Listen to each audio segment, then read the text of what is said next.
नमस्कार, मी दादासाहेब नीळ. स्वरांजली फास्ट न्यूजमध्ये आपले हार्दिक स्वागत. बांधकाम कामगारांच्या योजनेत होणाऱ्या भ्रष्टाचाराची चौकशी करा. संघर्ष समितीचे विष्णू महाराज कारंपुरी यांच्या नेतृत्वाखाली पालकमंत्र्याला निवेदन. अक्कलकोट येथील श्री वटवृक्ष स्वामी महाराज मंदिरात श्री स्वामी पुण्यतिथी उत्साहात साजरी.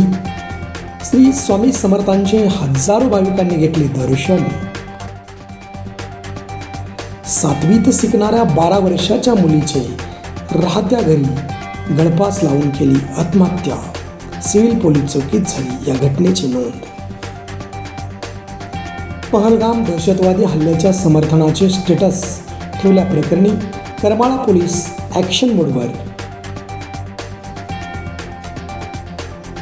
पहलगाम दहशतवादी हल्ल्याचा नवी पेठ व्यापारी असोसिएशनच्या सर्व व्यापाऱ्यांनी केला निषेध. जखमी नागरिकांच्या आरोग्यासाठी केली प्रार्थना.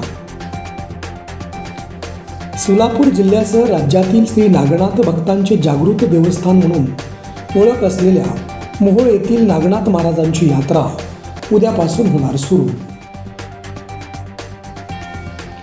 पूर्व भागातील व्यापाऱ्यांच्या घरावर आयकर विभागाची धाड. मोठे घबाड ताब्यात घेतल्याची रंगली चर्चा. 2.5 लाख पद्मशाली बांधवांसाठी 1 एकरमध्ये साकारणार तेलंगणा भवन.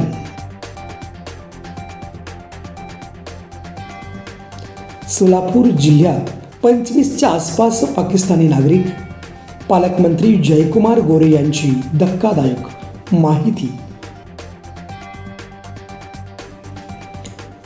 पारसी तालुक्यातील धामणगाव दुमाला येथील माध्यमिक प्रशाला अचानकपणे स्थलांतरित केल्यामुळे ती मूळ ठिकाणी आणावी यासाठी जगन्नाथ जाधव यांच्यासह ग्रामस्थांचं उपोषण.